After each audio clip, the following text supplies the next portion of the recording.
Você está no canal Orações e Fé, agradecemos muito a sua visita. Estamos felizes em compartilhar contigo mais esta mensagem. Desejamos que encontre aquilo que você procura e que o amor transborde em sua vida. Deus lhe acompanhe e abençoe hoje e sempre. Porque é impressionante como, à medida que a gente vai conversando, que você vai tendo mais intimidade com as pessoas, você vai percebendo como todos nós hoje estamos sofrendo das mesmas causas, pelas mesmas causas. E uma delas é justamente a infelicidade na administração do tempo. O tempo, a lida com o tempo, está nos angustiando demais. Porque nós estamos todos tendo uma percepção de que nós não estamos vivendo como deveríamos. E é justamente o que o homem está experimentando. E é claro que ele vai negar o tempo todo.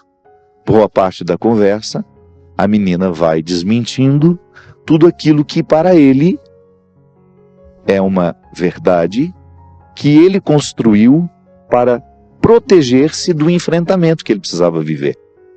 E a menina vai desconstruindo, mostrando para ele que aquele discurso que ele está fazendo não está de acordo com os sentimentos que lhe ocorrem.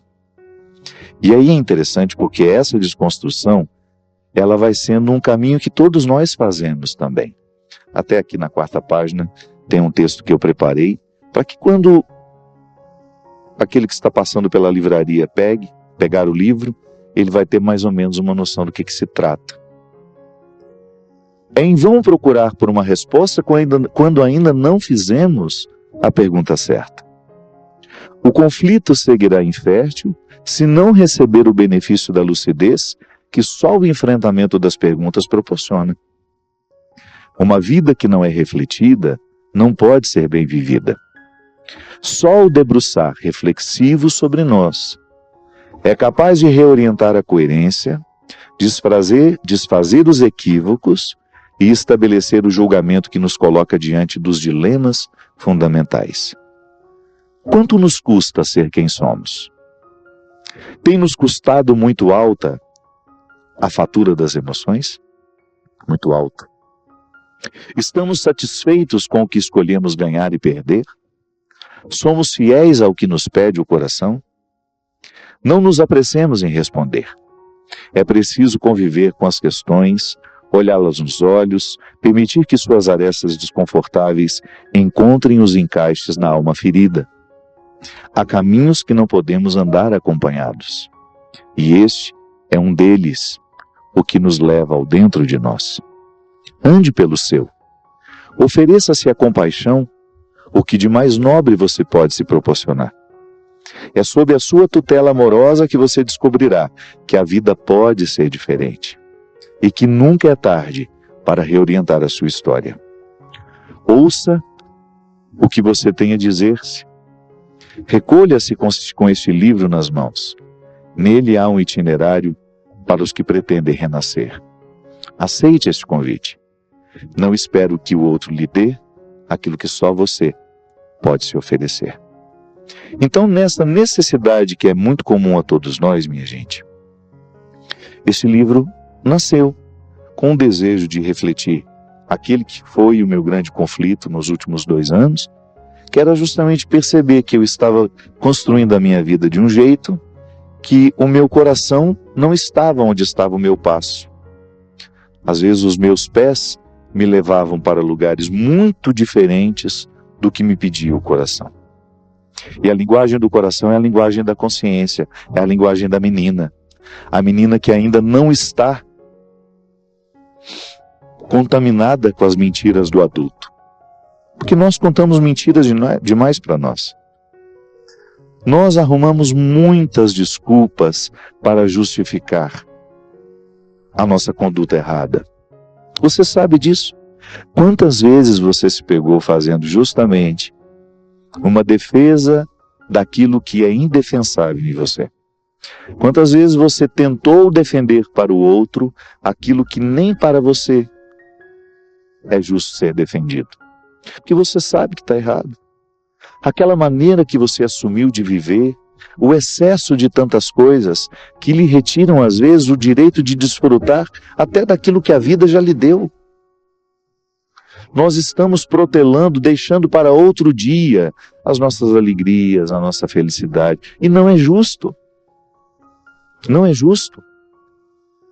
Não é justo nós ficarmos justificando e mentindo para nós, criando uma defesa de um jeito de ser que precisa ser modificado urgentemente. Sem medo de errar. Andando por aí, conhecendo as pessoas, falando com aquelas que eu já conheço há muito tempo, nós estamos todos vivendo o mesmo conflito. Nós estamos com uma sensação de que o tempo está passando e nós não estamos extraindo de nós o melhor que podemos extrair. Por quê?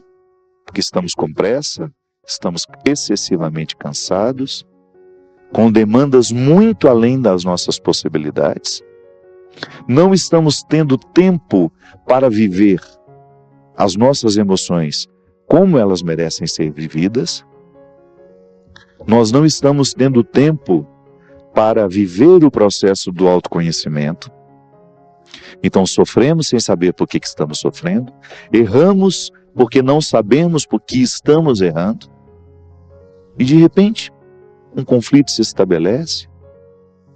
Há um momento do livro em que a menina conta para o homem, quando ela faz a reflexão sobre o tempo, ela conta uma história de José Saramago, o grande escritor português. Numa das últimas entrevistas de Saramago, estava dando uma coletiva de imprensa, uma repórter pergunta para ele: Saramago, você que é um homem tão vitorioso, que já ganhou tanto prêmio na sua vida como escritor, o que você gostaria de ganhar nessa fase da vida? E Saramago, vivendo um tempo de silêncio, como se julgasse aquela pergunta dentro dele, desejoso de responder para ele e não para a repórter. Sim, porque às vezes o outro nos pergunta, mas quem está precisando daquela resposta somos nós. E como Saramago era um homem muito sábio, muito introspecto, ele certamente identificou que aquela pergunta não era só para dar à repórter, mas era sobretudo para ele. E aí ele respondeu que naquela fase da vida, se ele pudesse escolher ganhar alguma coisa, ele escolheria ganhar tempo. Quando eu vi aquela entrevista, minha gente, aqui aliás está num documentário sobre a vida dele, eu fiquei pensando como é verdadeiro isso. Como é angustiante a gente olhar para a nossa agenda e a gente perceber que nos falta tempo para você colocar alegria na agenda, para você agendar coisas que vão fazer bem a você, que não serão apenas o cumprimento de obrigações. Como é especial e como é luxuoso você tirar um dia para você de fato ficar com você. Como eu estava dizendo para vocês, esse tempo que eu fiquei em Portugal, não fiquei com os outros, não foi um tempo que eu tirei para ficar com pessoas, não. Tanto é que eu encontrei pouquíssimas pessoas. Claro, eu tinha minha rotina, esbarrava em alguém aqui e ali, mas conversar mesmo, conviver, não. Foi um tempo meu. Eu não tinha obrigação nenhuma de sair da minha casa, encontrar-me com este ou aquele. As poucas vezes que isso aconteceu foi porque eu quis. Aqui não. No meu dia a dia, e você também, certamente, nós temos muitas obrigações a serem cumpridas. Mas muitas. E aí, de repente, você descobre que o luxuoso é você poder olhar para a sua agenda e dizer, hoje eu quero viver isso. E você ter o direito.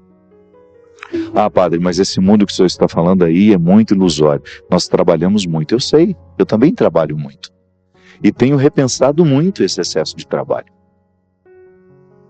Nós precisamos criar, não precisamos parar de trabalhar, a não ser que você já possa, e queira, e escolha isso. Olha, eu já posso parar de trabalhar, já fiz um patrimôniozinho, vou viver com menos, vou modificar a estrutura da minha vida, vou gastar menos, mas eu quero viver melhor. É diferente. Mas nós criarmos, porque às vezes, minha gente, até o tempo que nós temos para descansar, nós não gastamos de maneira inteligente. Às vezes nós somos muito infelizes na maneira como nós escolhemos gastar o nosso dia de descanso. A começar por esse aparelho, que é muito citado aqui nesse livro. Esse invasor autorizado, que retira a nossa paz dentro do nosso quarto, porque para onde a gente vai, a gente leva isso. Então isso é muito recente. Essa dependência que nós temos deste aparelho, ela é muito recente. Nós estamos protagonizando a mudança. Quais são as doenças que isso trarão para nós? Nós somos a primeira geração que está vivendo isso. Os nossos filhos já estão, mas nós estamos antes deles. Quais são os desequilíbrios emocionais, físicos, que isso vai trazer para nós? Só o tempo vai dizer. Então, às vezes, o tempo de descanso, nós escolhemos gastar da pior forma, sem nenhuma inteligência. Se você ainda não se inscreveu no canal, inscreva-se agora, é só tocar no ícone logo aqui ao lado. Ative as notificações do sino, para receber um aviso toda vez que uma nova mensagem for publicada. Fique com Deus e até breve.